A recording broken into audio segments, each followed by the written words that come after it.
Hi, Parlay Pete, That's Rich McKay to you. the parody account. Yeah, basically. That's kind of what we're doing right this second. Hey, as a disclaimer, this is not Rich McKay. This is a podcast of two Falcons fans who are fed up, and we wanted Rich to be here, a fake Rich, full Rich. Well, he Uh, really runs this. He really runs this podcast. If you let anyone else know about it, I mean, he drives the first hour of content every week. he does. And guess what? Hold on. While we're talking, only because I think I have a breakthrough on my end, so I think everybody will get to see me and not Rich. But hold on, I'm literally putting it together. But how are we doing today, Lee? Oh man, not too bad. Put in a hard day's work. I got a funny work story for you if you You're a got time. working man these Yeah, days. finally. You're as blue collar as it gets. Boy, let me tell you. I have to stretch and rub my feet every night. Uh because throwing them boxes takes a toll on you. Well, let me tell you, it's an honest day's living, and at the end of the day, it's better to be doing that than nothing. Absolutely. So I'm doing my job today, talking to this young lady across from me. She seemed reserved, and it wasn't like flirty talk or anything. It was just, hey, how you doing? You know, I got to look at you for the next 3.5 hours. Right. So I don't want to sit here in silence. So this other broad comes over there. She was like, "Don't you date so and so and so?" She was like, "Yeah,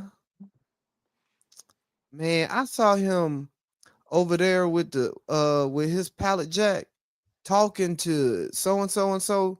She has on this and that, and he was smiling. And he don't never smile." That sounds like, but that sounds like some workplace like purposefully done drama. She sounds like the one that was fucking more than anything, just And to see what the reaction was like. right, and so the girl gets mad, and mind you, neither one of them are 25. Okay, are they? Obviously, they're over 18, but Yeah. like, do you think that they're above 21? And that One, I think actually, in a weird way, it matters a little. one, the one who came with the story was, I think, 22, and the one who was the girlfriend is 20. Okay. So it's me and an older lady there, and we're like, "Hey, man, don't man, bro, it's work. It ain't nothing." She may have stopped and was talking to him, and she may have just said something funny, and he was laughing. Like, people be talking. It's nothing. Like, this is bro, they at work chilling. And she was like, and then the Mexican girl was like, "Well, you know how they be. They don't want you talking to no nigga, and Right. she, my nigga can't talk to no girl at work." And I'm like, "Don't y'all know people go to work and flirt? Like, you have your office girlfriend and stuff. Like, you flirt. It ain't nothing. And then you go Right. home to the person you're with. It's very common in the workplace. Oh, you just trying to take up for him because you a nigga." I'm like, well, yes, but two, no, I'm an adult and I've lived, so I understand that some like, let's not trip about this. It's not a big deal. Oh, you got me. Hold on. Hold on. Hold on. Hold on. I got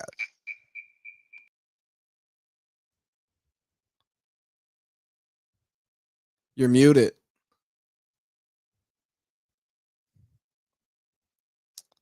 I'll tell you this guy. You're muted. Yeah, you're on mute, man.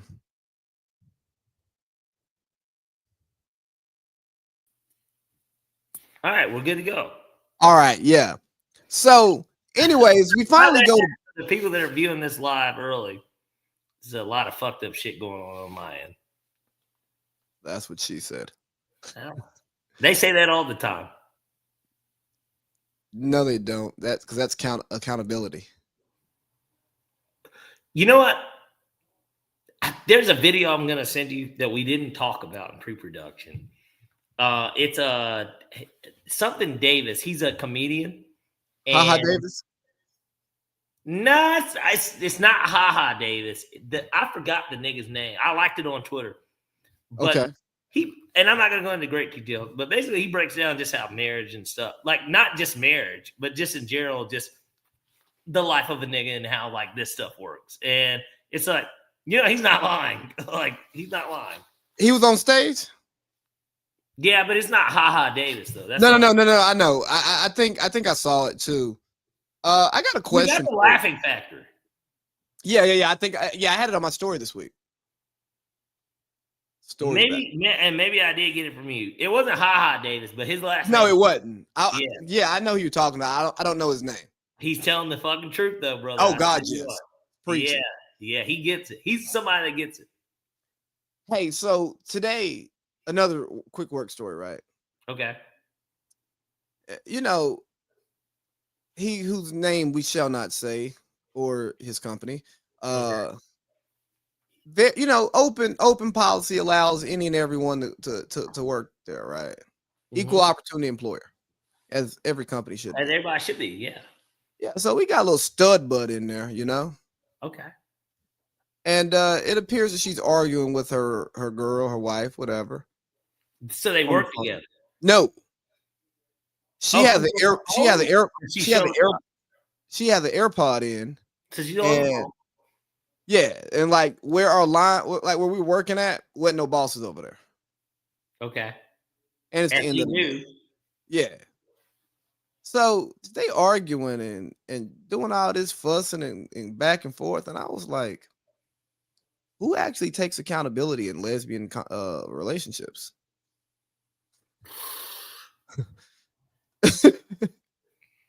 I don't know. I mean, especially if it's a stud and not a trans, you know what I mean? Trans man. I don't know. I don't know. Like who's like the person in the couple, like who doesn't speak what they're upset about because they're just trying to keep the peace, or just them two just. My women's tuition just made me want to come talk to you about this today. I would say, I mean, you don't know. I guess it depends on the personalities of the studs. Now, normally though, there are studs that are with studs, which, as we see with the stud buds, as we see with, they don't date each other. They don't. No, I think they're just friends. Well, let's look at Alyssa Thomas and Head Dyke, and I know that's me saying this. It sounds so derogatory. I didn't mean to say that. HD. Let me clarify my comments. It's Thanksgiving. Give me a break. Now you let them know what HD means. We can't even use it anymore. Yeah, I know. It's okay. No, it doesn't matter. Hey, you know what? Change it. TD. Touchdown. Yep. Touchdown. And Alyssa Bonner. There you go. They're married and they're on the same team. She forced her way out of Indiana to get back there because they were playing together in Connecticut. But nonetheless, Can you hear that, by the way? Yeah, you got a notification. It's all the stuff. My bad. For everybody here. Here, I am really fucking up here early. But we'll live. Jesus Christ. Hold on. Let me press continue on it. That way, because every time I press close, it just is doing it. Okay. But point being, they play together. So I didn't know. I didn't know that they weren't together. So they just do a podcast together and then that's just the way that they work, I guess. They're friends. Yes. It'd be like if we were both gay. God damn it. It'd be like we were both let's gay. not even imagine that. Well, we're not, but that's the point. That's how we could play with it because we're not. But the thing is, if we were gay, we've got a podcast together. We're friends. Yeah. Obviously, we're not lovers because we're not gay. But at the same time, will we be the bottom buds or the bottom boys? Or would be the top dogs? I don't know what we would be, Lee. I'm not about to think about it because we're not that. But what I will think about is I think top dogs is a good one. Dogs on top. Yeah, dogs on top. But then we'd almost have to kind of be. We don't have to be a Georgia podcast. We are kind of a Georgia. We're not. When I say Georgia, I don't. I mean, like explicitly Georgia. Yeah. They don't have to be explicitly UGA, but we do. Two gay guys talking Georgia. Yeah, and I'm sure that we'll get to a little bit later here. A little bit of high school football. I know that we didn't put this in the pre-production, but I know you know what happened out there in Gainesville. Because that's been a big talking point for GHSA. No, I don't know. Oh, well, we'll get to it. I'll surprise it at the end. That's what she said. Anywho, my point is this. Stud buds, I didn't know that they weren't married. Continue on with your point. Oh, I was just making a joke. Because, we're two men on a podcast, so we have to be misogynist, right? Somebody said, is that P. Diddy here in the comments on YouTube? And it's so funny because I actually used to get called P. Diddy in high school. A lot of people call me Pi. But P. Diddy. No, seriously, it was a nickname. No, I can see it because you're Pierce. Yeah, P. Diddy. It was funny. But I'm like, well, it's nobody that I went to high school with. There's no way. But anywho. Were you throwing Diddy parties? I threw one, but it wasn't. And it was actually down here.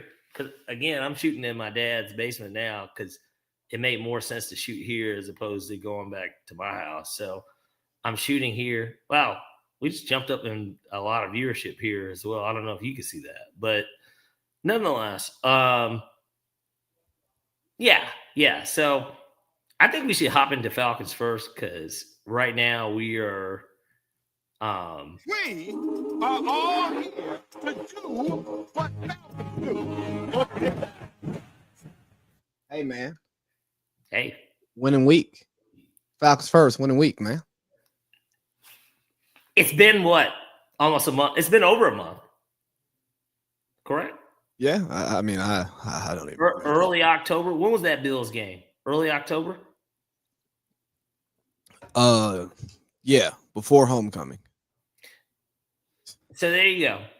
I mean, that says enough. It's literally it'll be December on Monday. Yeah. So enough said. When we spoke about this a little earlier, which, hey, and I haven't got to publicly apologize or tell you, when you called me on Sunday. So I was with Jew. And No. What it was that we were literally, so I was with him at McCrae's. We went to McCrae's. And like, I was in the middle. I was talking to somebody at our table who was a part of the Julian Turner side of the party. We were talking and I said, here, I'm going to call him back. Because we were basically trying to break this stuff down. And, bro, it just went from one thing to another. Because Mariana was with me, too. I know. So here's what happened. I called you right as like halftime hit. Yeah. And I did not know you were truly meant to call you back. Yeah, I know. I didn't know you were with Julian yet, but I saw it shortly thereafter, just story scrolling. But I also knew that I was like, oh, he started talking, then halftime was over, then niggas forget, bro. Now it's 3 hours later. Yeah, it's just we were talking, and then from there, I meant to call back, but then the food came. Like, it was just like a lot of stuff that like staggered. So I publicly apologize because seriously, I did mean to. But like, oh, thank you. I just didn't want you to think I was ignoring you. Like, I wouldn't. I know that you don't feel. I know that you know. It'd be like if I call you and then, you know what I mean? Like, so I'm not your girl. You know, well, I don't trip if you don't answer my call. Well, but I don't have a girl, and more importantly, I value our friendship that much. So I just meant to, I appreciate that. Yeah. So, but yeah, hey, we beat the Saints. Yeah, we beat the Saints. Whoop-de-doo. What does it all mean, Basil? I mean, like, my thing is this. 7. Yeah, I don't want to overreact to beating a bad team with a rookie quarterback in the third year that nobody expected to be good to begin with. So that's kind of like just my feeling from it. I'm not mad at the execution. They scored 10 points, and one of them came on a pick six. So it's like they didn't really do anything. We held them 2 different times on fourth down. They did miss 2 field goals, which is why Justin Tucker got a tryout this week. These are things that everybody we got to hold our horses. If we beat the Saints 31-10 on Sunday, I still am not. No, I'll wait until we win that game, and then let's say we beat Seattle the next week, and then we're 500, or we're a game below 500 because the Panthers are going to lose this week, and the Bucs could lose if Baker doesn't play. Then I'll talk. Then we can have some dialogue. Let's not put that in the atmosphere. Baker's playing. Yeah, I bet you would like that, wouldn't you? I mean, I would like for him to be. You got a number 1 seed at stake that only I can take. You do. No, it's the truth. If you lose and I win, I'm going to be the number 1 seed. I'm well aware, and then I go from. You'll be it'll depend on what happens, and I won't have a bye. Well, Gambles is playing Nico, so that will dictate that side of. Let's get back to the Falcons. It's short. So we're going to get into fantasy too, because this is an important week to talk about. It is, and you were talking about that shit yesterday. So it was just a comment. It was a throwaway comment. No, it wasn't. I caught it. So you're like, I'm in first place anyway. It's just like, okay, nigga. Yeah, Eric Boyd. Hold on. No, we're gonna pause Falcons first. Eric Boyd, you play Boyd this week. Yeah. So this is because me and Justice have already talked about it. Justice plays JP. If Justice beats JP, Justice is going to be the last. Because pretty much Matt and Gambles, even though they're not officially clinched, they're in. Because the only reason they're not even 100% in is because of points, like tiebreakers. They're in. It would take somebody has to score like 200 points for them to get out. They're in. Matt made the playoffs. Yeah, Matt's in. But if Justice beats JP, it'll be Justice that gets the last spot, which means if you lose and I win, you're going to play Justice, is what that means. If Justice loses, you play JP Justice. Wins, he needs Boyd to lose. Because Boyd has like 40 points on JP. So JP would have to not only beat Justice, but outscore Boyd by 40 in a tiebreaker, or Boyd has to lose. But I'm saying if Boyd wins and Justice wins, Justice has like a 40-point advantage on Boyd.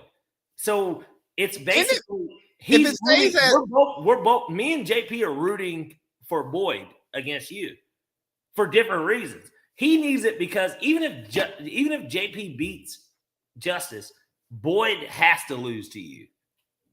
No, so he's rooting for you.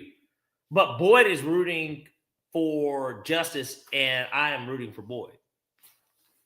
I mean, but what you're rooting for is selfish. You're in the playoffs. No. I'd like to have a bye.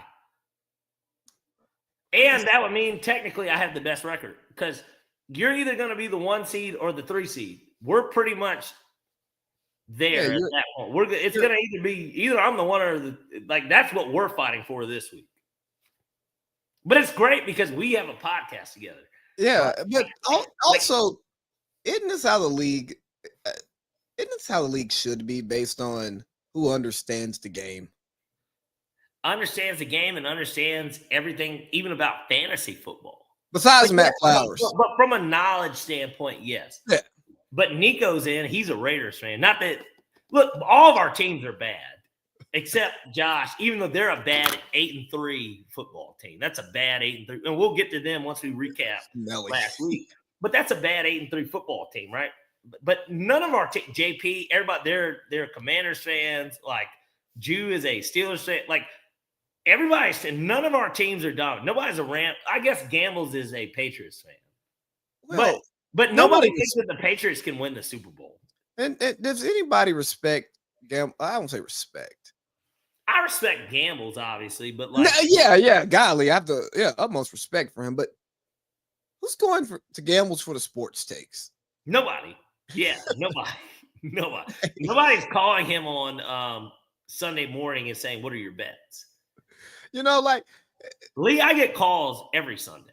I've been with you on many Sundays. Whether it's from Julian Turner, it doesn't even matter if it's Jew. It's other people. A lot of people hit me up about this stuff. I've been with you on Sundays. Yeah. Gambles is a black Boston sports fan. That isn't from Boston. Yeah. He's from Pensacola, Florida. You would think he'd be a Buccaneers fan, right? But or even Succaneers, or even a Saint. I mean, I don't. Or even an Eagles fan like Josh Holsey. Well, I know Josh is from Pensacola technically, but Josh to me, because he grew up in Tennessee, he went to high school in Tennessee.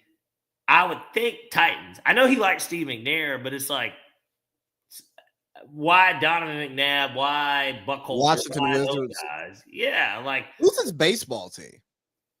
He didn't have one. Josh doesn't watch baseball. He'll probably be a Rockies fan or a Padres fan now, but he's not a fan of either of those teams. Does Josh Holsey wear fitted hats?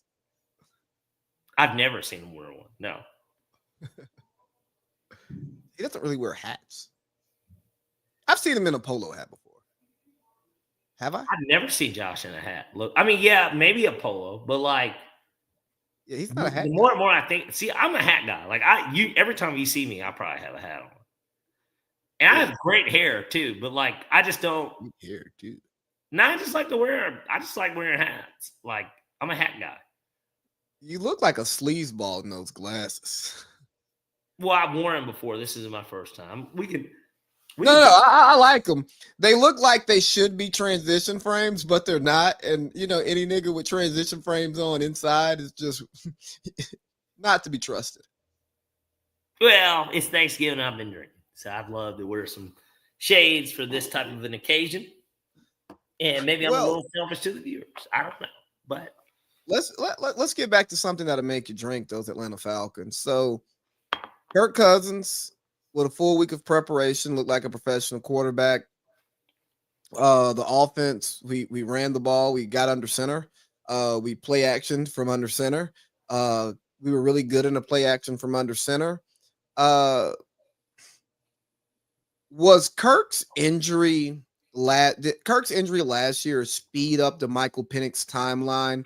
And because he showed flashes last year and the fan base was so out on Kirk, that Kirk didn't even have a shot to beat him for the job this year, when I'm pretty sure I said it on here, Kirk Cousins is probably the better quarterback on the roster. Lee, and this is where the argument comes in, right? I asked the question. I didn't make it. No. But this is where it comes in. We signed Kirk for a reason. Okay. We drafted Penix for a deeper reason. And the idea, because this is at least when it happened, what I thought was that Kirk Cousins, that's why he got the 2 years heavily. It's 3 guaranteed, but 2 where a majority of the money was there.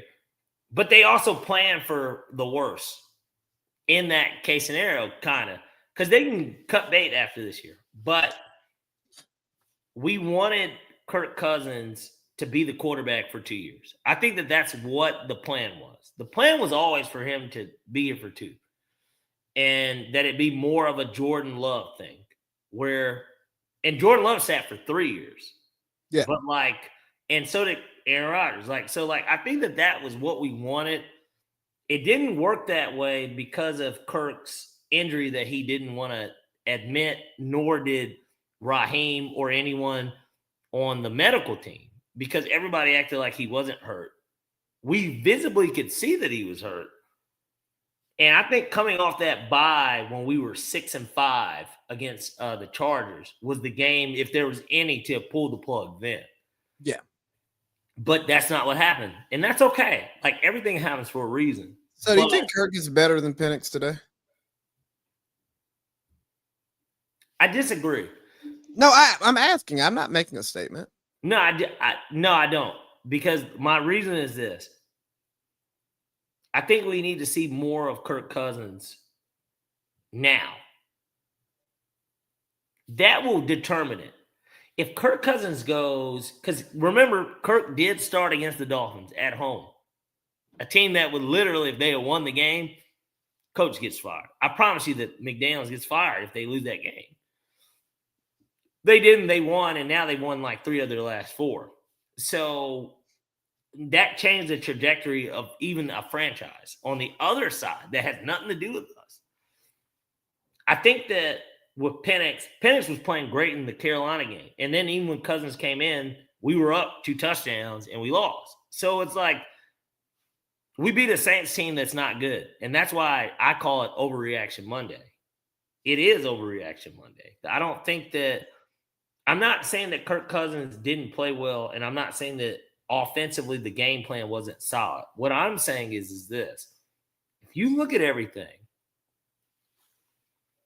the defense balled out. They had another game, which, hey, week 2 after the Vikings game, by the way, we said sack Atlanta.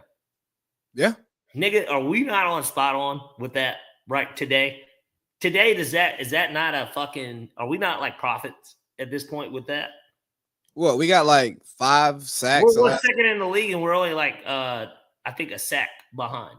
And that's after Cleveland having 10 on Sunday, which we'll get to that when we recap real quick. But like, hey, Josh Holtzy, we get some things right over here, buddy. Yeah, but I think Justice was one of the people that didn't agree with it. And now this is just inner people, so I can't speak about anyone else because maybe our footprint's not big enough for everybody to hear our takes. But there were people that did disagree with what it is that we were saying. And I was like, are we sack Atlanta? Literally, we named one of the podcasts that because it's like, are we sack Atlanta? And I think that double entendre. Man, we are though. I got sacks and the team's a sack of shit. Well, triple then, because Atlanta niggas get sacks. They got sacks. Oh yeah. I got a sack. They go to now. And they like to go to sack. Yeah. That might be quadruple. Quad then, yeah, if you want to take it that far. But yeah, man, we might be using these mics for the wrong thing. We might need to start spitting. Boy, that's a double at that point, Lee. I'm not going to get too far into that, but what I will say is this: New Kung Fu Kenny. Yeah, I was about to say, where's the Kung Fu Kenny drop? Yeah, that was in the pocket. Yeah, that was crazy. But what I will say is this: they look good. Kirk Cousins certainly on that deep ball, the moon ball. It was great, man. It was great. I think that it was great momentum to go into a game against a team that you should beat again. And the Falcons were underdogs in that Saints game. Everybody did really pick the Saints. I was on board with it. I didn't bet it, but like I was on board with it. I started their defense in one of my other leagues. The Saints? Yeah. It's tough. But that goes to show how fed up. Yeah. Yeah, like you're fed up. You're fed up with it. Hey, and Parlay Pete, no disrespect. Mm-hmm. But nothing that you said, nothing that I've said matters. If come April, that guy who started on this podcast is still employed by this team we're talking about. Well, in that anything short of a Super Bowl, we're not getting a Super Bowl. No, hear me out. But anything short of a Super Bowl, if that guy's back, nothing matters. I mean, it's facts. And a Super Bowl may retire his ass. But we won't get one because he's here. Now, and I think that's that's why we started off this podcast with that photo, why you chose that photo. At the end of the day, what would you say hinders this team more than anything? Because if we're riding a high by beating the Saints, what hinders the team then? Because is it Michael Penix? A lot of people could say, well, Michael Penix, is he not comfortable under center? Because Kirk Cousins did come from under center. That touchdown to Mooney, Yeah. It was everything that we've been wanting, but it's the same thing with Penix. The idea was that play action pass works for both of these guys, one way or another. Yeah, but the pistol doesn't. So then why are we running the pistol? Which yes, we know that Zach Robinson will not. Lee, I am here today. We will never do this podcast again if Zach Robinson is the offensive coordinator next week. I'm willing to make that proclamation. And all right, I tell you, not never again. But if he's the OC next year, then brother, you got to find a new partner, or you got to make this the solo show, because I'm willing to lay that on the line because I know that it's not going to happen. You know what I'm saying? He won't be here. I don't think if we went out, I don't even think he was going to be here because Oklahoma State did hire their head coach. Yeah. So we know he's not going there now. He's going to need an OC though. And I think that he'll be waiting in the wings for if he gets fired. But like I will not be on this show next year if he's here. And we can play it back. And maybe I'll take it back. I highly doubt I will, but like then we just won't do the show because what if we just get rid of the segment? Yeah, we could do that too, and just not talk Falcons ball ever. Yeah, no, like you'll have like that shit in the background. You'll be downtown, nigga, I'll be wearing a Falcons hat. I mean, there'll be a lot of Falcons shit around. They'll be like, man, you guys never want to talk about the Falcons with your fans, and I'll be like, yep. Oh, we won't. I tell you what, I'll change it because I don't want to say we won't do this. I don't think it's gonna happen one way. I think that. But I say what we can do is Falcons first segment goes away if he comes back, and the Falcons will only be mentioned if it's a real storyline, not we want to talk about them. It'll be good content as well because for one, like the people on Twitter when they're like, I won't tweet again until such and such does this. And then I don't even know where that video comes from, but it's a guy that's like sleep. And then the music plays Ready or Not. Here I come. And he's like breathing like in his bed. They're like, I won't tweet again until Russell Westbrook gets a triple double. Like it'll be like people, I don't know how often you're on Twitter, but that's how they do it. I think they call it X now. Okay. Well, I still call it Twitter. We're done with the Falcons. No. I did want to say one more thing about the Falcons. I'm glad that they beat the Saints because, one Courtney George who should have been on the show last week, she's been a past guest. Some of you may know her. I will not say for why you know her, but it's not porn. It isn't porn, but. Well, no, because you just left that cliffhanger. She texted me like the morning of / day before, and she sent me a video of like Matt Ryan getting like stiff arm. You remember that intercept? It was like Thanksgiving or something. Yeah. Which Thanksgiving is tomorrow, and I know we'll get to what we're thankful for later on in the show. But like, she sent it to me, and I'm like, okay. And then I sent her. I have a video on my page that I've had for years. I sent that to her because she was with me at a game in the suite, and she got to. It was like a season opener.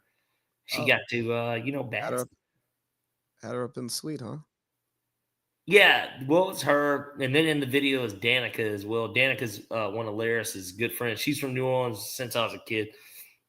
She's a huge Saint fan. She loves to talk shit to me too, but like, just say, hey, you just come on up to the suite, no biggie.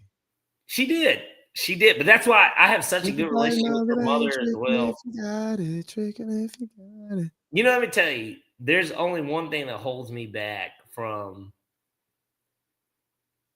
marrying a Courtney George, and it's not her even being a Saints fan. And I'll leave it at that. Because we actually have a very good chemistry together, but it's okay. Like, I'm better off friends with her anyways, but like, I like her friends more. I could have said something so funny. Well, you should know exactly why I said what I just said. Yeah, I know. Anywho. Something about those damn brothers. Well, it's not a blood brother. No, it's just that whole, those Eskimo things, those brothers being Oh yeah, yeah, Eskimo. yeah, yeah, yeah, yeah. It's cold, bro. It's cold. Yeah, no, I wasn't suggesting anything like But I'm anything just like saying that. the Eskimo's cold. It's cold. But nah, shout out to her friends. I can I can They're I very can attractive women. I can second that one. They're very attractive women. But Man, let's get to the week. And I want to open it up with, you know what I mean? okay, hold on. You see him? Was there a specific one that you did want to start with? Because here I've got it pulled up now. I'm looking Yeah, down. you see him? See who? You see him? Oh, Shador. Yeah, I tell you what. Now here's the thing. Yeah, because actually he's a perfect game to start with. It was a meaningless game in terms of a betting slate for some, and then just overall, it's too bad. It's two teams that aren't going to the playoffs, so nobody really cares. But it was Shador's debut, something that I think that as a starter we were all waiting to see, and he didn't disappoint. At the end of the day, people can hate as much as they want. He was 11 of 20. I know he threw for 200 plus. He had a touchdown. He didn't have any turnovers. And my No favorite sacks part either. no sacks either. No, he had one. Oh, It was one. like Sorry. Yeah, one. But just one. for 3 yards. Yeah. Now, my favorite part about it was you sending that video yesterday with the QBR thing. Now, I've never taken QBR serious because it was a stat that was I didn't realize ESPN Yeah. made it, but I remember when ESPN made it. I thought it was an official NFL stat. They made it an official stat because they made it and they made the people on the network use it. And now those people have left ESPN and gone in other places, and QBR is just a part of what they use, and they're all respectable people. So if they're using it, if Cowherd, Skip Bayless, Rosillo, Simmons, all these people are referencing QBR. Oh, well, this is some good shit. So then it becomes something that people use. Right. It's supposed to be better than quarterback rating or passer rating, excuse me. Yeah, and so I think that overall, good for you, bud. You know what I mean? It's one of those things where I agree that nobody should use that as a reference point for betting, for how they view a quarterback or anything, because again, he brought up DTR. EFF either. Well, I thought the DTR thing was the most eye-opening, obviously, because we've watched him play too. He's garbage. For one, they won the game. They won the game comfortably. It wasn't like a game-winning field goal game either. Like that. I mean, and Grant, they had 10 sacks. Like the defense was great because the Browns have a good defense. But that shouldn't shit on Shador. Shador, I didn't watch the entire game, but I did. It was on. I was watching the Falcon Saints, but like it was on, and I was obviously watching it in McCrae's. Like, so this is what I think, and I loved it because he kept throwing. When he did get those deep balls, it like set up Judkins to get the touchdowns, which is, it helps me in fantasy, which we'll get to that once we probably finish up the recap. So do you think Stefanski should have already, pulled the plug on? Shades? Well, this was the issue. They acted like they wanted to compete by saying Joe Flacco is the quarterback for 6 or 7 weeks. And the reality was that even with Joe Flacco, they were never going to compete. Even with that defense, they just weren't. Flacco and what he did, they went to the playoffs. He took over an offense and they won and they got to the playoffs. They won 11 games that year. But they weren't trying to compete with Flacco. And he went like 5-2. But no. They knew that neither one of them was ready. They didn't want to just throw them out there, break their confidence. Don't start them as long as you did. Is my thought. Well, hold on. But then they let Flacco start. Flacco got to go through camp with them. He already knew the offense, so they can watch the offense in camp be ran properly. Because if Flacco's not there, they're not watching the offense being ran right by somebody who knows it. But this is the issue. If he knew it already, let's at least get them reps. Why weren't they getting reps? Because that was the biggest talking point of Shador, right? What he said was, hold on, I got it right here. go ahead, play it real quick. For 1 week of practice, you know what I mean? This 1 week of practice. So imagine, what a full offseason look like. It get dangerous. But it's just a 1 week of practice. So I'm just truly thankful, that everything happened. For 1 week. It should have been a quarterback competition, Lee. Anyways, like, no offense to Flacco, what was there? If every team's goal is not to win the Super Bowl, and I think that everybody needs to realize that too. That like the Saints did not come into training camp saying we're gonna win the Super Bowl. No, they said it, but they didn't mean it. So with the Browns, it's the same thing. Everybody knew that they weren't winning the Super Bowl with Joe Flacco at 39, 40 years old. Like, so why not let these guys at least get both of them? I'm not just because they're not thing. Like, why not they both get reps? Because they're not. They probably weren't ready. Like, hey, if they were that raw, then for one, getting Shador in the fifth is one thing, but with Dylan Gabriel in the third, you said this on the Village Vets yesterday. Why not use that capital for somebody that potentially is a starter, like we did, right? With Watts. Like, you get started in the third round. Like, because they could have drafted Watts. Like, I'm pretty sure that pick for Dylan Gabriel was before ours, considering we got it from the Rams. So that would mean that they drafted him over Watts. I don't know what their safety shit looks like, but he would have added to a dominant defense with that pass rush and everything that they had. Why not just add a star or just an offensive star? They don't have no receivers, it appears to me. So why not draft Isaiah? I mean, they did get Isaiah Bond later, but why not draft a receiver? I can't think of just a receiver off the top of my head. In the third, like if you're an SEC football fan, you still watch the third round. Yeah, because Nakobe Dean, like the starters linebacker in college football that year went to the Eagles in the third round. Yeah, we drafted linebacker that round too before them, but we did, and he's been injured. But he was also the. But let's not go down that rabbit hole. But point being is, with the Falcons. Well, yeah, but back to Shador. I didn't like the post game. He was niggerish, and I think part of why he fell in the draft, why maybe he didn't beat out Dylan Gabriel, why he's covered the way in a certain way that he's covered. And his fanboys, I get it. Me and Parlay Pete don't have a problem with the way that Shador acts as human beings. He's normal. It's normal to us, but as observers of football media, what front office people, former front office, what coaches, former coaches say, we go, that does not work for quarterback. They don't like that at quarterback. So you have to be Jamarcus Russell, Cam Newton. You have to be head and shoulders above everybody. That it's undeniable that for you to get the chance.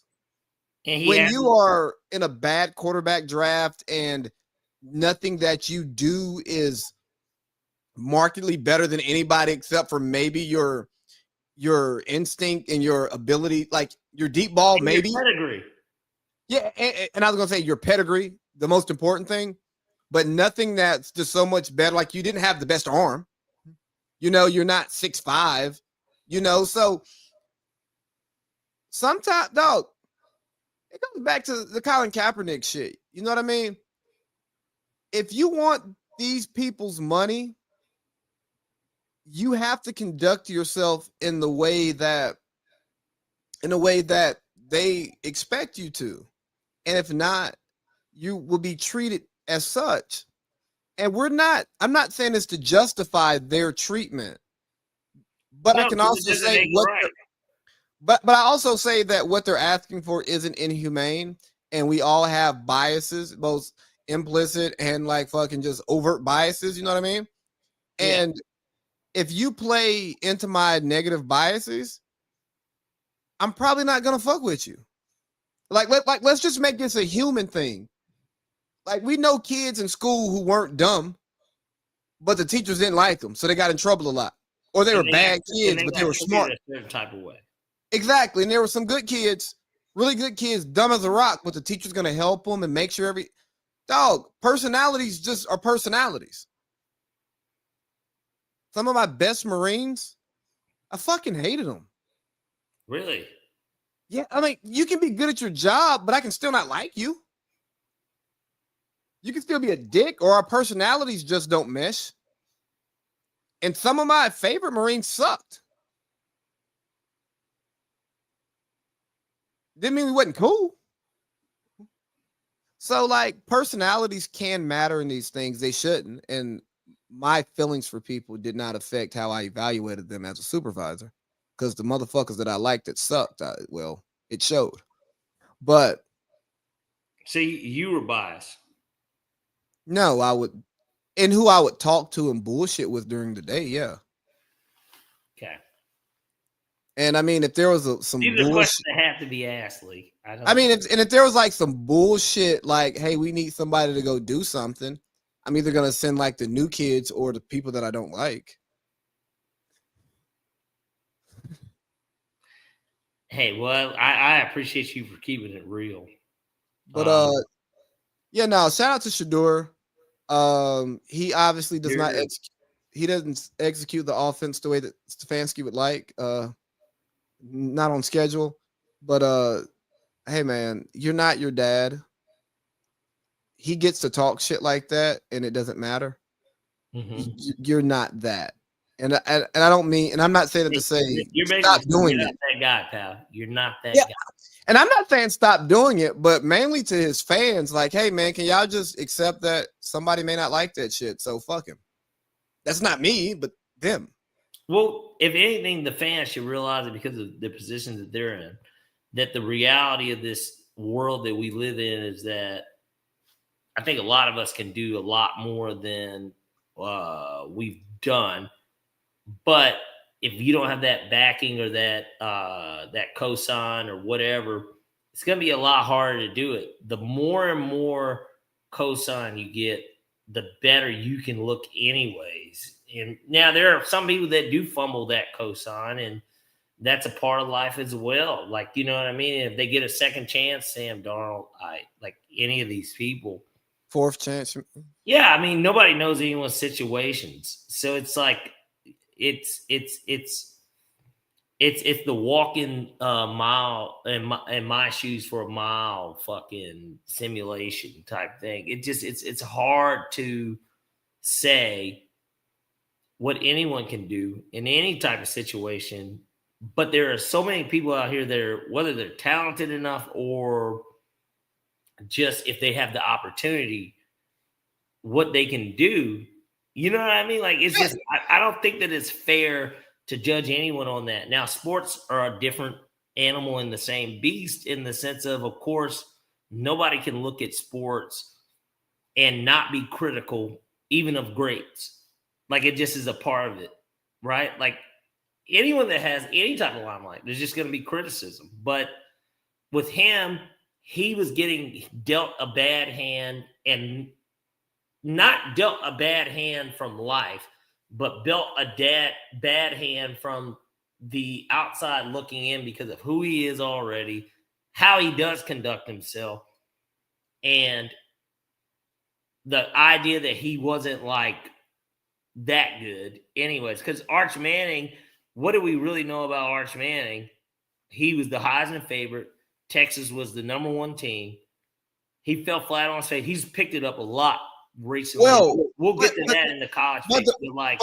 But the point is, we don't know anything about Arch Manning except for his pedigree.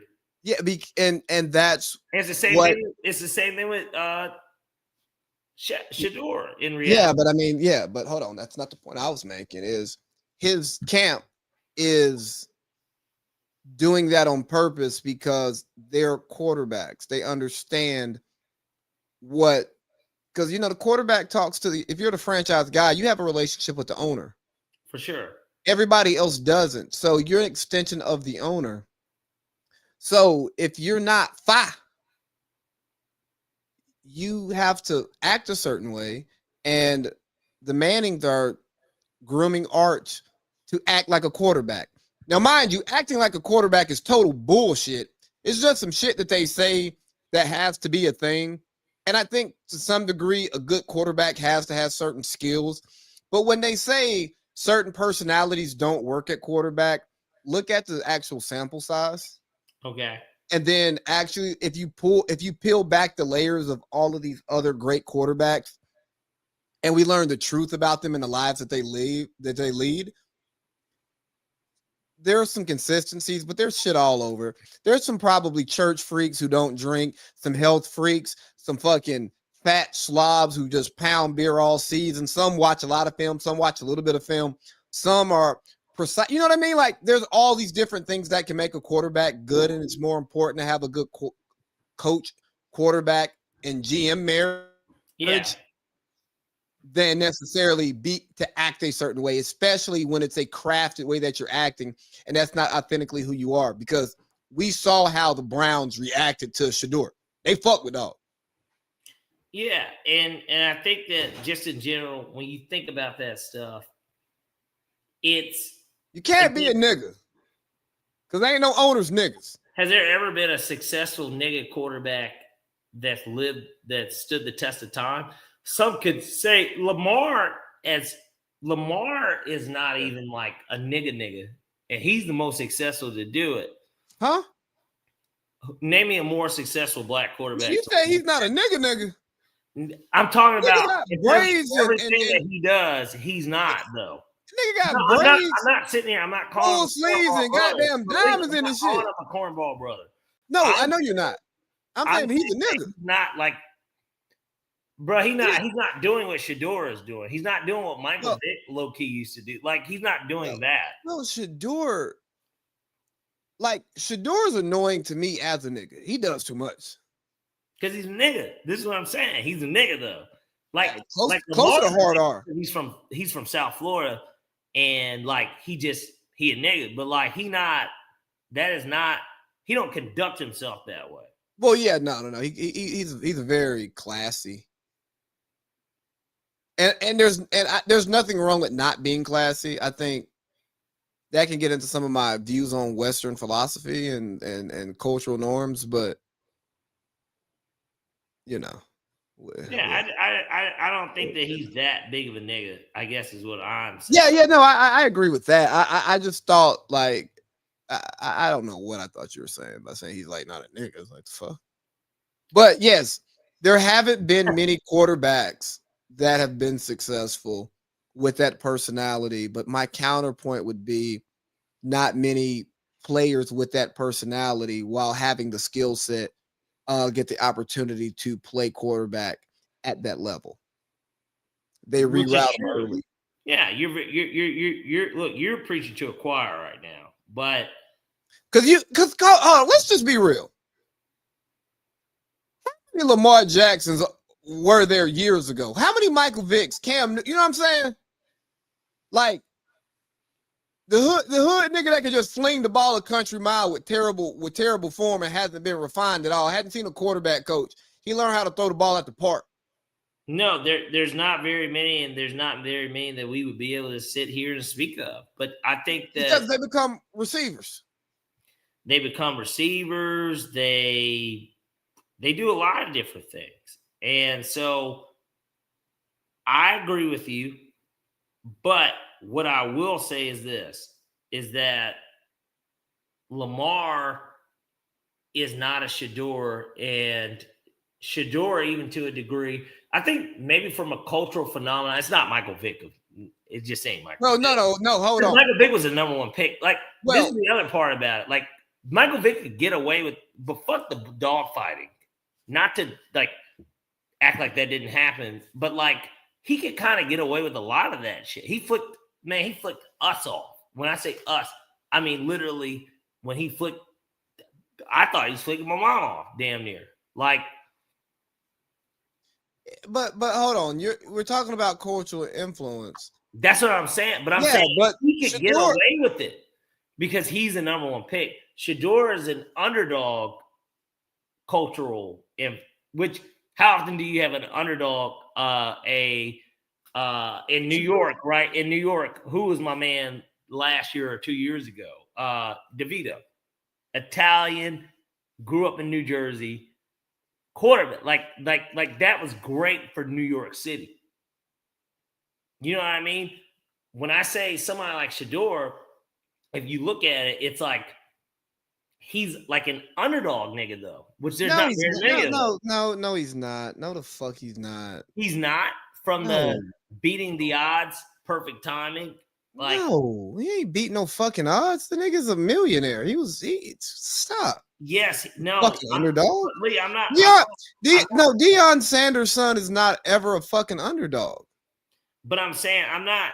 When I say I know the point that you're trying to make, and no, he's not a fucking underdog. Oh, because he went in the 5th round, maybe. No, he's not a fucking underdog.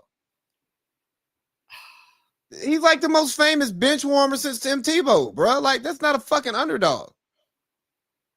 I get it. I mean, but he's more like Barack Obama. Shador Sanders is the most powerful black man since 2009. You know what happened in 2009? That's when President Obama got elected in office. He's the most powerful black man since 2009. You said you were sitting there watching the game in your house, and what you did? You ran with the TV. Yeah, right. Right? What was you doing, DB? Yeah, I was cheering. You was cheering like a motherfucker. When Shador Sanders is on the field, and when I say powerful because there's two sides of it, right? Think about it. Okay, you got the black community. He bringing the whole black community together. I ain't ran across one black person that didn't say one bad thing about Shador. We want him. And guess what? Not one. Because haven't met me, Perk. He has the balance of that. I'm arrogant, but I'm humble too. Mm-hmm. Yeah, right. He have fun with shit. And he having fun with shit. And on top of that, y'all want me to say it ain't. Y'all want me to feel it ain't gonna happen. Yeah, he talking shit. He's the most powerful black man in sports. No other. Matter of fact, black man. He the most powerful player in sports. Mic drop. Yeah, and I told you this when you sent me this clip. Perk should stick to having his bad takes only on the 4-letter.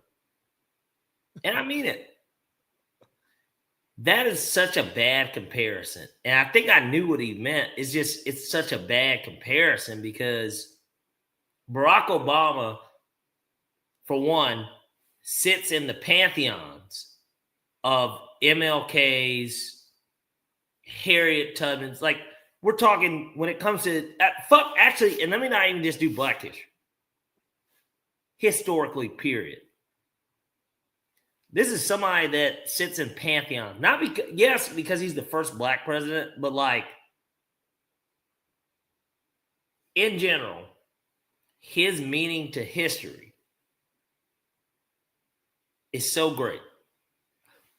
If Shador Sanders became a 5-time Pro Bowl quarterback and didn't make the Hall of Fame, his meaning would not be that of Barack Obama. So it's such a bad compare. It's just a bad comparison. He's bringing the black community together. Like black people. What are they doing? Niggas aren't shooting each other because of it. And I'm not. And I hate that. It sounds so bad saying it this way. They're getting in front of the TV to watch him play football. The fuck out of here, man. I don't know. But hey, you know, and I was gonna say this in the "We Have Something to Say" segment last week, but we didn't get to it. Mm-hmm. But I'm doubly bothered by black podcasters really only knowing how to talk about one line of things, and then they choose to talk about more than what they can talk about. But it also bothers me that so many big black media personalities, I should say, can't talk about a few different things intelligently. And I'm not talking about your Stephen A. Smiths because he's on air too much to be able to talk about a lot of different things. We don't talk about Steve unless it's literally a Steve topic. Yeah, but just like Big Perk, you're talking football.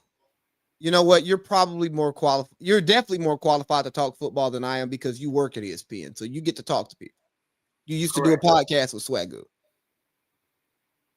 But Perk, I don't think you're the guy for presidential references or historical references. You know, Perk came straight out of high school. And who is Perk? A role player from the Celtics and the Thunder, a champion, a top prospect coming out of high school, out of Texas, Beaumont, nigga who dribbles in his driveway in a suit and J's. I'm glad, Lee, that stuff impresses a lot of people.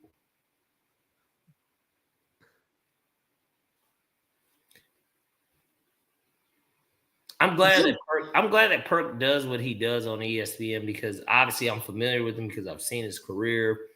He's a entertaining former basketball player that they put a mic in front of, and that's fantastic. But the reality of the situation is this. Kendrick Perkins holds no weight when it comes to talking about anything outside of basketball to me. I thought you were about to say he was talking about football and bringing in politics. I don't want to fucking hear it. And actually, it ain't even politics. It's Black history. If we want to break it down even further, because that's what he was saying. He was saying this is Black history, which maybe it is not Black history. But what I'm saying is that this nigga play one game where they played honestly, and we'll get.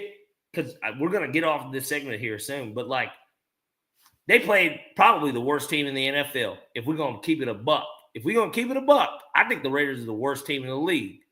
And I know that they beat the Titans. But I think that if we keep it in a buck, nigga, that's the worst team in the NFL. I mean, they fired their OC. We need to actually talk deeper about the Raiders. I didn't even send you this shit. And we didn't talk about it. So Brady's pissed. Did you know that Jim Gray owns a piece of the Raiders too with Brady?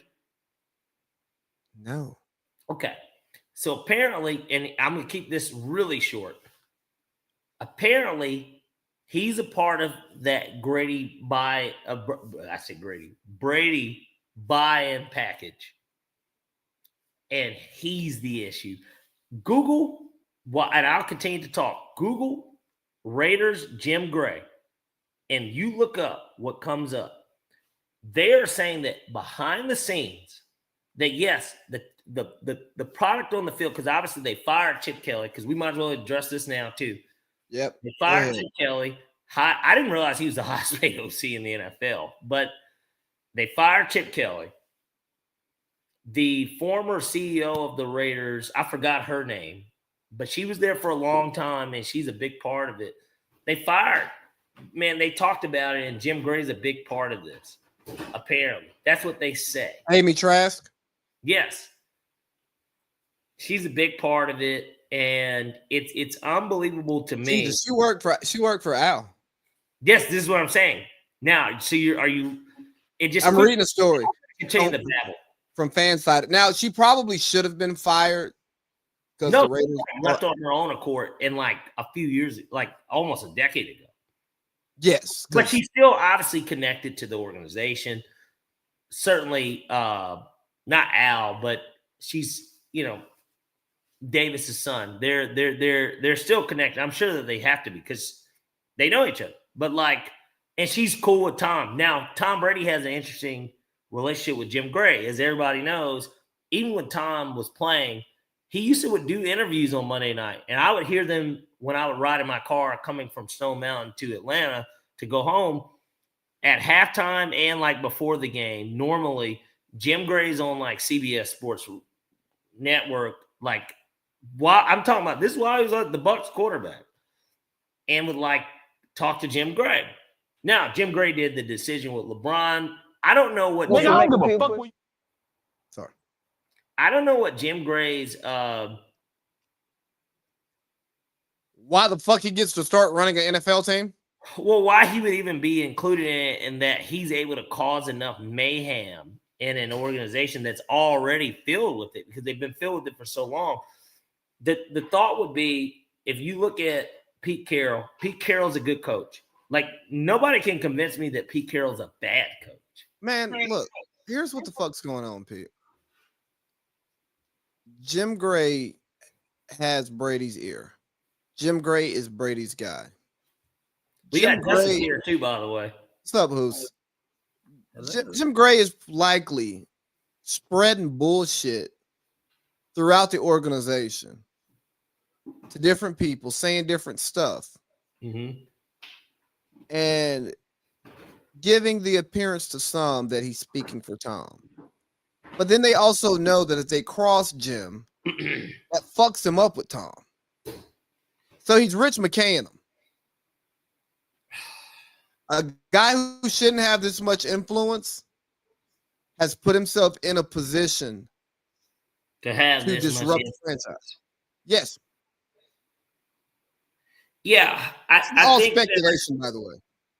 No. But this is why I bring it up. I brought it up because of the idea of, even with the Shedeur, it's just so much that goes on in these organizations to where nobody knows why these things are happening, because we just aren't on the inside. We can only speculate. We can all only speculate because we're not a part of it. And the people who know are the ones who write the stories, and they leave this shit out. And that's another thing. These people know people. It's a relationship-based thing. It's like everything we know in life. Who do you know? Like, who can hook you up? If my company was in not only just a great position, but you know that even from a logistics standpoint, there would be no reason why anyone will be working anywhere in any capacity. If I'm an entrepreneur and I have the openingness and willingness of doing anything, there is nobody that wouldn't work with me that's some friend of mine. You know what I'm saying? Yeah. So, like, I think it works the same way. The higher it goes, like, no matter what, like, it's like the same thing. And so it's like, well, and vice versa. But vice versa. If anyone can help me, and I am somebody that I don't like doing it. If I need help and I ask somebody to help me, I will only ask somebody I know that can help me. Right. You know what I'm saying? So, yeah. And think about this though. There are some political topics that we could, or even on a solo show that I would love to talk about, but because of how the information was delivered, it'll never go on the microphone. You know what I'm saying? Protecting fucking relationships. And it's such as life, though. Like, I think that anyone that's listening right now, live, seriously, you could sit here and I promise you could be elite, good, very good, like, I mean, borderline great or something like that. And, like, you won't get that opportunity. Now, I don't speak this necessarily just as somebody that's, like, somewhat lived it. I think that for the most part, I've lived a solid life. So if I got shot dead yet last night, I think that's solid life so far. But what I would say is that now, even somewhat being on the outside looking in and looking at it, I'm like, fuck. I'm like, this is wild. Like, in a sense of it's a part of the world that I've never got to see because I didn't have to deal with it. And most people don't have to deal with it. And they don't realize it until they're in a position to where they do have to fucking deal with some shit. When you got to deal with some shit, you're going to be a lot more fuck sympathy or whatever, but you're going to be more locked in on the idea of this is the way that everything really works. Because then you'll start looking back and you'll be like, it's not about, well, why does this person have this and why are they doing that? But naturally, as a person, you will feel that way. It doesn't mean that you have hate in your heart or envy or any of this stuff, but you will naturally look at it and say, I could do this too. Yeah. And I'll say the beauty of that though is if you actually go out there and try to do it, you start to learn how difficult it is. And what you should do is gain gain a healthy respect for that person who you think you're better than, because you could still be more talented than that person, but not the right situation, not the right relationships, not the right push, not the right visibility, all of these different things. But hey, man, we're running low on time, so let's jump to rivalry week. One great thing about Thanksgiving is we get rivalry week in college football. Georgia Tech lost last week, and that scares me. It didn't scare me from the standpoint of for UGA winning the game. Maybe they won't cover, but like, oh shit, we should win because we the Athens special. Well, the game's at Mercedes-Benz, obviously, right? Nigga, like, I'm talking about a reckless driving leading into the end of the season. You did send that. We're in rare form. We're shaping up. This is the Georgia football I know, kicking ass and fucking speed. I think that Georgia Tech, after watching them against Pittsburgh, it's not a very good football team, low key. They're having a good year. Obviously, their playoff hopes shattered with that. It sucks because if they had won, no matter what happened, they're in the ACC championship. They win the ACC they're in. And it would have been good, not just for college football to have this fresh face, but for Georgia, for the state of Georgia, right? Yeah, it just is good because as much as we're Georgia fans, I think that we always want Tech to do well. Yeah, we root for Tech pretty much every week except they're for a one. little brother. They really are a little brother. Like, it's like, Doesn't I mean don't want you you to watch be necessarily better than me, but I want you to do well. Yeah. Like, if we're in the same competition, it's like, I'm going to beat you because I'm big brother and I can't lose to you. But anything outside of me, man, have at it. Like, it's not like, it's not Auburn, Alabama. If Tech were to win a they're natty, they're rivals, but like, they're not rivals. The fans aren't rivals. They're friends. They're like it's a friendly rival. No. It's like us in fantasy football. Like, I hope you fucking get your brains kicked in this week, Lee. Sure. I do, because I need that number one seed. I want the bye. So yeah. But I would rather not have to play Justice, not because I want you to play Justice.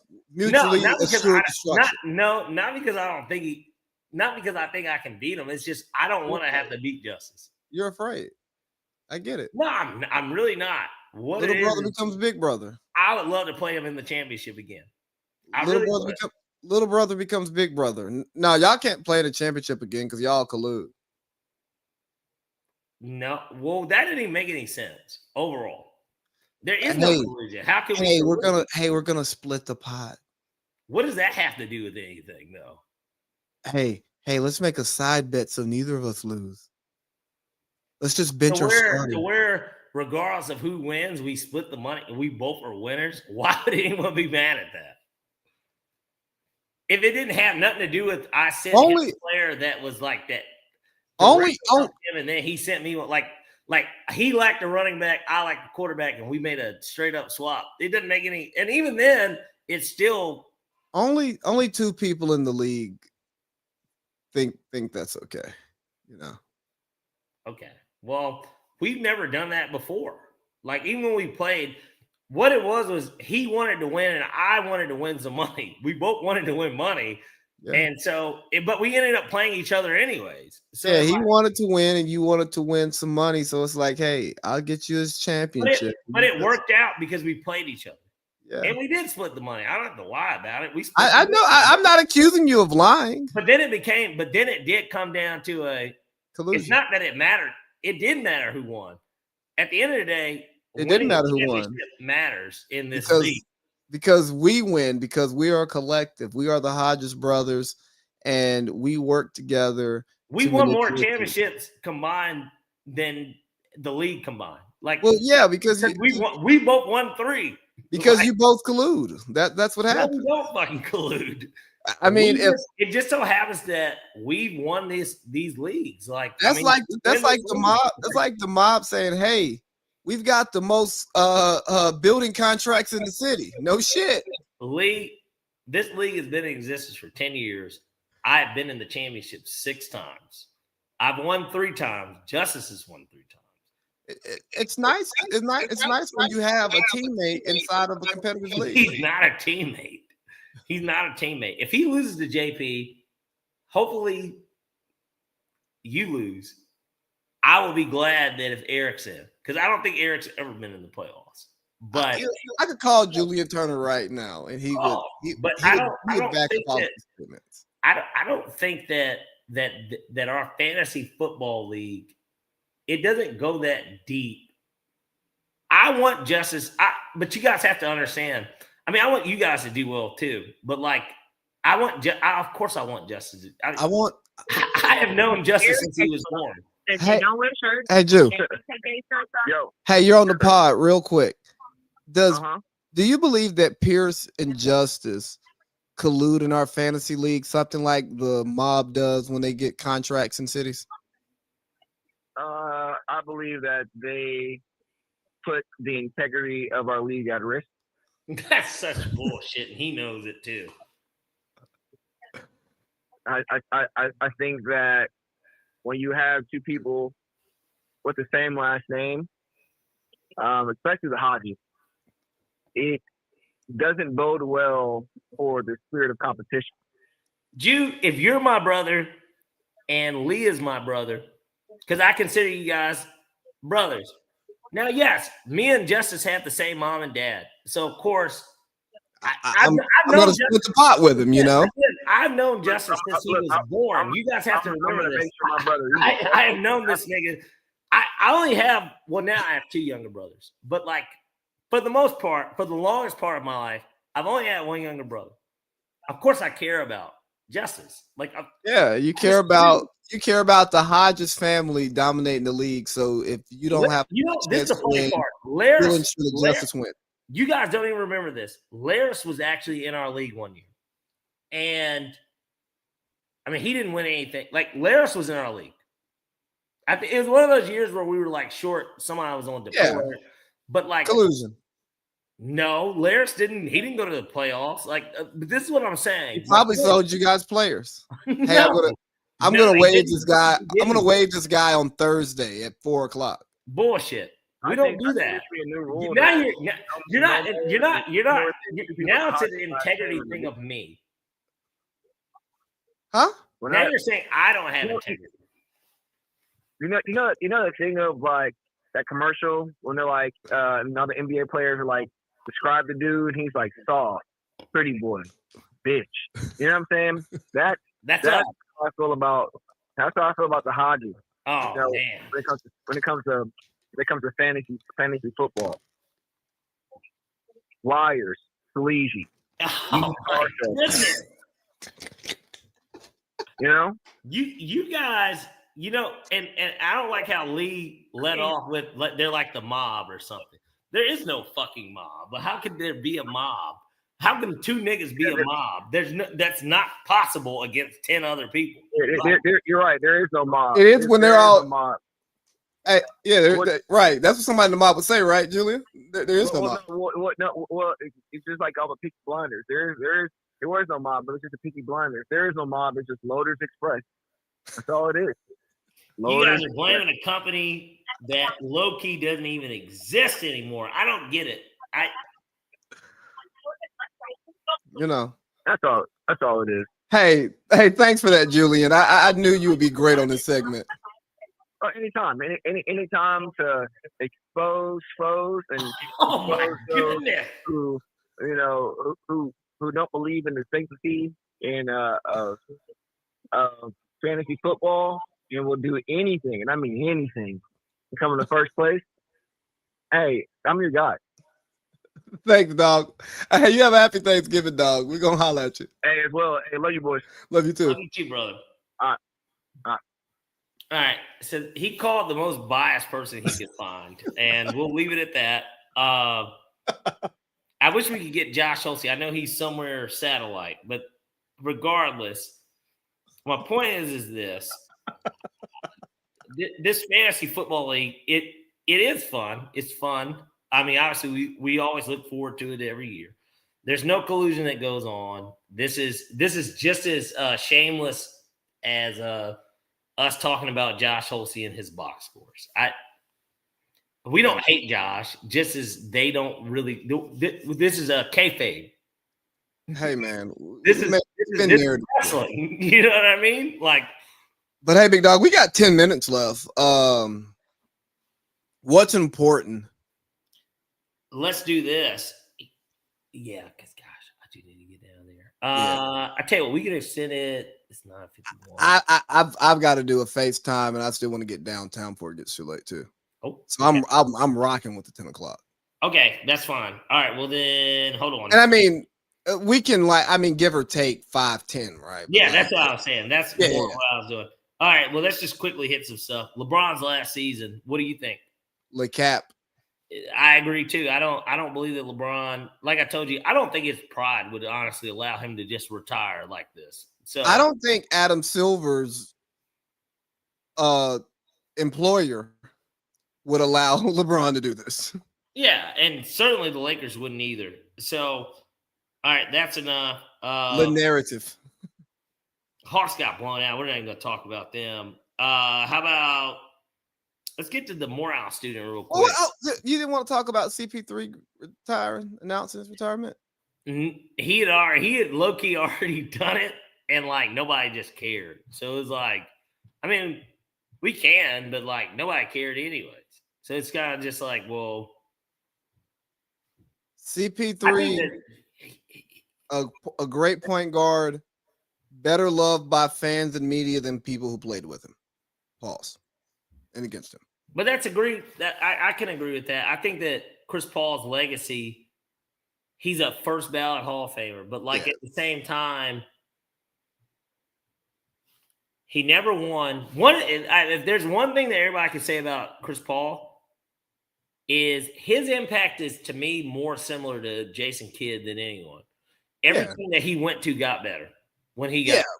Yeah, but like my point about players not liking him, like, and I think people didn't like Jason Kidd too. Well, but or at least his kids don't. His kid think he's like a dick. Like, well, I'm talking about like basketball not liking him. Just if you play with Chris Paul, you have to play the way Chris Paul wants to play, and if you have any individuality to your game, it could be a tough place for you.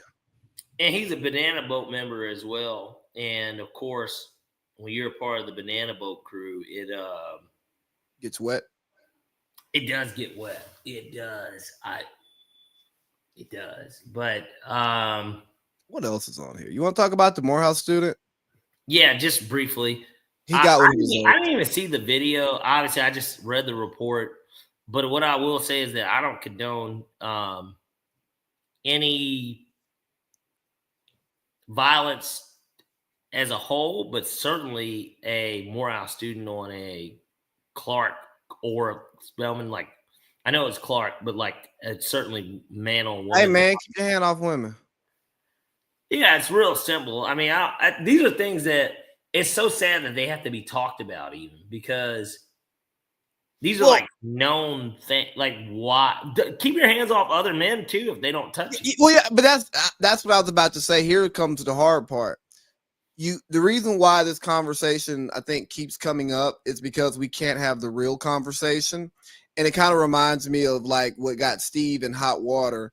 With the stuff that came up recently when he was talking about the Ray Rice incident, and he was like, "I'm not condoning what he did, but like, what did she do?" You know what I mean? But hold on. Don't shake your head at that because I'm saying Steve's just is Steve. Yeah, again, but it's a legitimate question. Most things that happen, no, fuck that. Nothing happens. I can't think of much that will happen where it justifies a man like being physically aggressive towards a woman. There are a couple of situations like she's trying to kill you, whatever. She has a weapon. Like there are places where that's your only option, right? Yes. See how crazy it is for me to even say it because you know what I mean. Everybody knows what I mean, but it can be taken another way. But as a human being, you should also not put yourself in a position to have somebody put hands on you. And what does that mean? Some people don't have self-control. So you can't assume that everybody has self-control. And this isn't victim blaming. This is called being a responsible adult.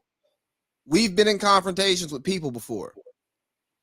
You take a second to think about this confrontation or this possible confrontation. Where am I at? Who am I with? What's the security?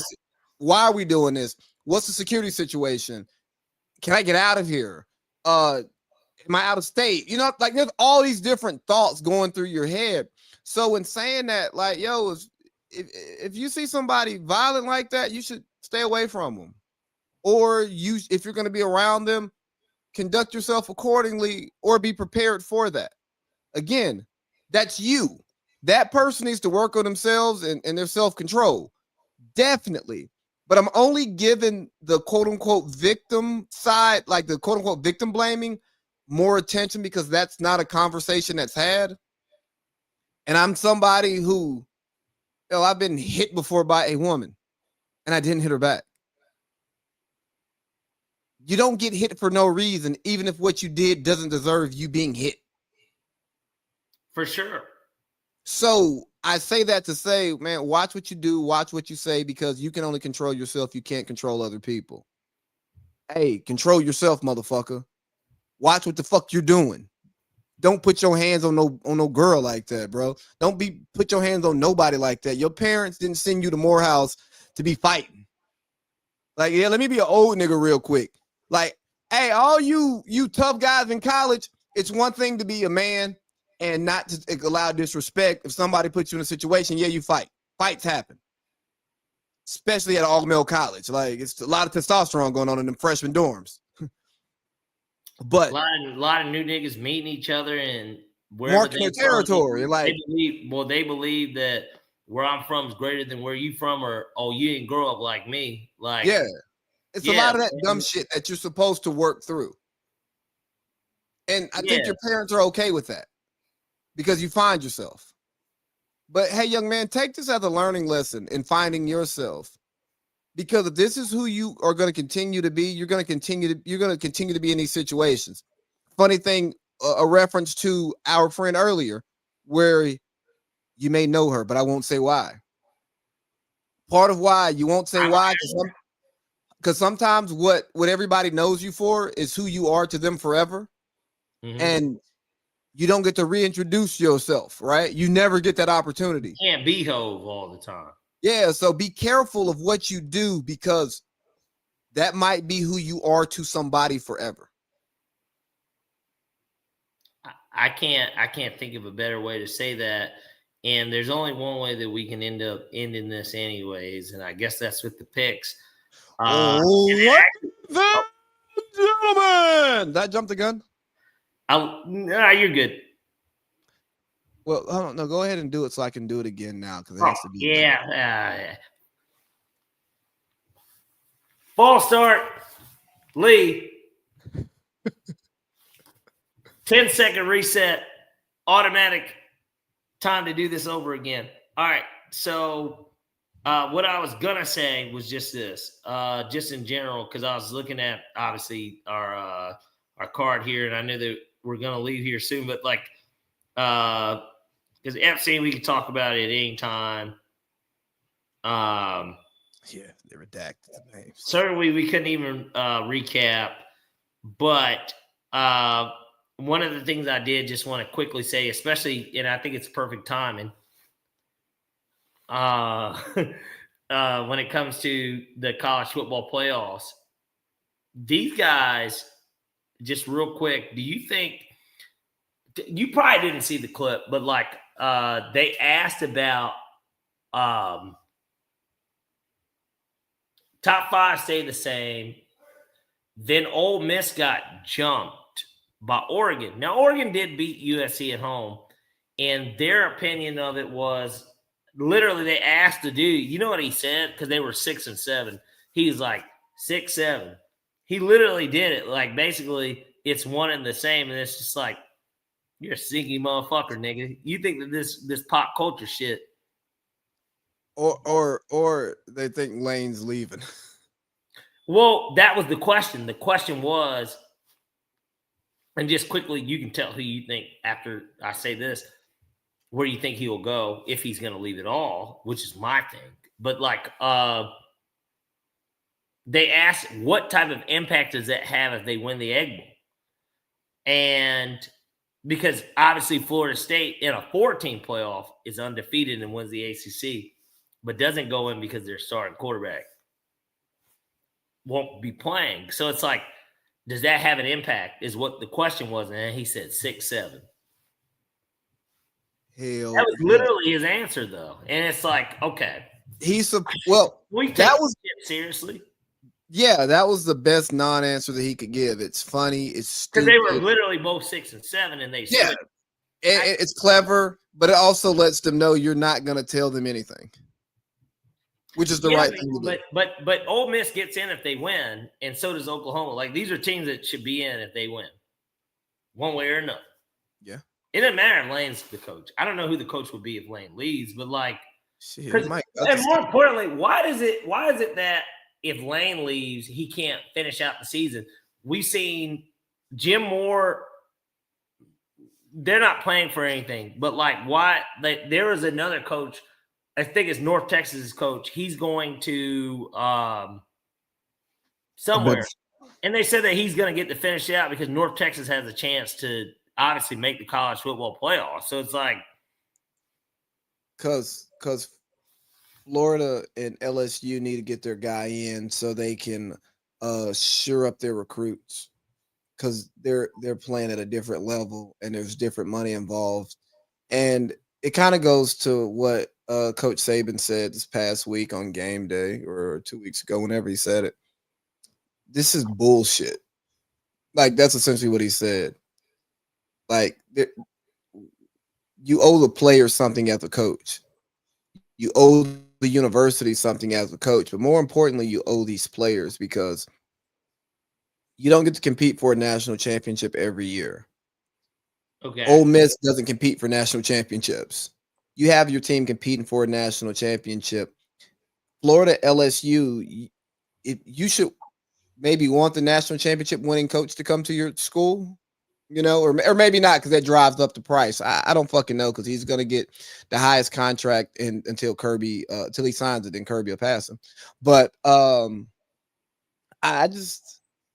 college football is the wild, wild west, and it's being ran by the TV networks. And the TV networks don't actually care about football. They care about ad revenue and data. So here we are.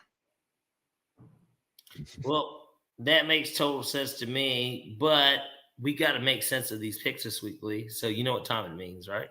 Ladies and gentlemen, it is time for Parlay P's College Football Six Pack. 666. All right. So obviously, happy holidays to those and everyone listening. I'm going to say this again because I guess the NFL clip's the one that normally gets posted.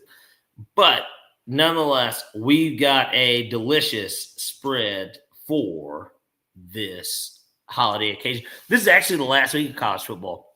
It's so crazy how fast this year's went by, Lee. Would you agree? Yeah. It is gone by so quickly. But let's get into it. We got LSU at Oklahoma. Oklahoma has a playoff spot on the line. We will be taking Oklahoma on the line. So let's get Oklahoma minus 9.5 at home. They're going to the playoffs. Congratulations, Oklahoma. Next, we got Missouri at Arkansas, a game that actually doesn't have meaning but value. We're going to take Missouri on the money line. They're minus 145. I think that's tremendous value against, I was going to say Bobby Bowden. Against that former fucker that was the Falcons head coach since he's coaching in Arkansas, and they're not. All right, Missouri's better. Shout out to Coach Drink. We got Arizona at Arizona State. I like over 47. They have it set at 47. That's pretty low. We're going to take over 47 to Arizona at Arizona State. Then we got Mississippi at Mississippi State, as we talked about, Lane Kiffin. Let me get Mississippi Ole Miss to win. I don't really care what's going on.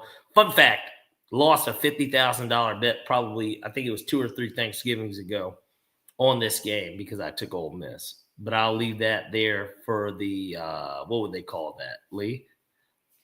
I don't know. I don't know. They have this thing where they're like notes. They're not Spark Notes, but it's like something for readers whenever they read something. Cliff notes. Cliff Notes for this, just to give a heads up. Next, we got Georgia at Georgia Tech. Of course, I have to touch the good old-fashioned hate. I like under 60. They haven't said it 60. I'm going to be honest with you. I don't know if Georgia Tech's just going to move the ball on Georgia. I know the last year we got the classic, probably the best game they've ever played. We're going to take under 60 here. I just don't – that's a really high number, under 60. And then we got Texas A&M and Texas. This will surprise a lot of people. Give me Texas on the money line, baby. I think Texas wins at home against A&M. A&M hadn't lost a game all year. I don't think that A&M, especially after the South Carolina game, I don't know how good they truly are. Texas isn't that as good as we thought that they were, but what we do know is that Arch Manning is better, and certainly next year will warrant all the Texas and Arch hype, as far as I'm concerned. Assuming he comes back, that team will be probably the best team in the SEC. If Texas wins, they get in, by the way. No, they don't. It's going to take a lot of stuff, Lee. It's going to take a lot. We'll talk about it next week, but it's good. I think it's going to take a lot for them to get in. They're a two-loss team. I know. It's going to take a lot. They're going to need some stuff to happen, but I'm not saying that they can't. I just think that all right, hold on real quick. The network's winning. Well, but then if A&M loses, Georgia wins and Alabama beats Auburn, which they will. Gosh, that was actually the pick I wanted to put in. I didn't see it on here when I put this in. I like Alabama minus 5.5. I really, really do. I think that's way too low against Auburn. They're going to absolutely cover that spread. Low key, Lee, hold on. Can you cross out just real quick? I'm sorry. Yeah, that was actually the pick I wanted. Can you cross out I like all these. I really do. Just cross out the Arizona State and put Alabama minus 5. Minus 5.5 against Auburn. Yeah. They're gonna cover the spread. Like they're gonna beat them on a touchdown. So all right, so we got Oklahoma minus 9.5. Mm-hmm. We've got Mizzou on the money line. Mm-hmm. Bama minus 5.5. Mm-hmm. Ole Miss on the money line. Mm-hmm. Georgia and Georgia Tech under 60. Yep. And Hook 'em Horns, Texas on the money line. Yes. Ladies and gentlemen, it is time for Parlay P's NFL 6-pack. Happy holidays to those out there that celebrate. Let's get into it. We are thankful for these 6 picks. We've got the Buffalo Bills at the Pittsburgh Steelers, which is funny because we're not doing any picks from the Thanksgiving game because I don't think I can get it up in time tomorrow. Maybe I will. We'll see. And it's a juicy slate too. Anyways, we're going to do all the Sunday games or Monday games. Buffalo Bills at Pittsburgh Steelers. I like over 60. Give me Bills at Steelers over 6. I'm sorry. Bills at Steelers over 46. Next, I don't have to explain it. Bad defense points. Very important game. Raiders at Chargers. Chargers minus 8.5. The Raiders, I think, are the worst team in the NFL. Give me the Chargers at 8.5 coming off a bad performance. Giants at Patriots is the Monday night game. I like what Jameis is cooking. I'm going to take the Giants on the money line. I don't know why. We're going to go Giants money line. Then next, we got the Falcons at the Jets. I hope that I am not jinxing my team. We're going to take the Falcons to beat the Jets on the money line. Next, we got the Vikings at the Seahawks. I like Vikings minus 9.5. I think that this line's a little low. Yeah, Vikings at the Seahawks? Yep. And Vikings? Steelers. Seahawks minus 9.5. Oh, I was about to say. But it is Vikings at Seahawks. But Seahawks minus 9.5. And then finally, we've got the Cardinals at the Buccaneers. We have no idea if Baker's going to play, but 43.5 is a low number for both of these teams regardless. I'm going to take the over 43.5 in that game. And who's that? Cardinals at Bucks. So we got Steelers, Buffalo and Steelers over 46. Mm-hmm. Chargers minus 8.5. Mm-hmm. Giants on the money line. Mm-hmm. Falcons on the money line. Mm-hmm. Seahawks -9.5. Yep. And Cards at Bucks over 43.5. That's a low number, but yes. You like it. I love it. And when he likes it and he loves it, we will be time for Leads three. All right, so for Leads 3 this week, give me Lane on the money line. You know, shout out to Lane, one of my favorite college football coaches. He's gonna win that Egg Bowl and make Ole Miss proud. And then what happens after that? Just quick prediction from you from that standpoint. Where does he go? He's gonna win that Egg Bowl, and he's going to make Ole Miss proud. Yeah, but he's doing a press conference the next day. Where is he going to leave or is he going to stay? Should I stay or should I go? He's going to make Ole Miss proud. Okay. Live and die in Dixie. Okay. I mean, all of those schools are in Dixie, but nonetheless. Give me the Falcons on the money line. I don't like to take the Falcons. I don't believe in the Falcons. I don't trust the Falcons. But the Jets stink. They do. They suck. And then finally, give me the Seahawks -9.5. The Vikings have a terrible quarterback, a terrible NFL quarterback. And JJ's not even starting. Carson's back? No, it's Max Brosman. You ever heard of him? This is really scary going into this. Well, he was a quarterback in Minnesota last year. Minnesota sucks on offense in college, so I highly doubt that it'll make any difference in the NFL. Maybe he'll force feed Jettis. Brother, you're in for a rude fucking awakening. I don't have an expectation. I mean, I tried to trade Jettis away weeks ago. Nobody wanted him. Lee, you will be playing a playoff game next week if everything goes the way it should. Devin A. Chain, my workhorse. He's caused some nightmares for me. I've got mine that fumble that gave you that win. Because, you know, so this is a fun fact, too, before we get off. If I win that game, I've already clinched the number 1 seed. It didn't even matter what happens this week. You know, if Dallas doesn't do that bullshit that they did in the Monday night game, I would have clinched Sunday or Monday or Tuesday morning to be exact.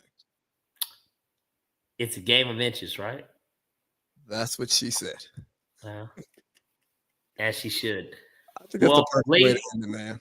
Lee, happy Thanksgiving. I'm sure that we'll probably be talking at some point tomorrow, if not on the phone or I know we will probably definitely be a message, but I'm sure we'll talk too. But yep, you guys have a happy Thanksgiving. Same. Salutations, good people. Until next time. All right, we'll see y'all next week. All right, brother. Take care.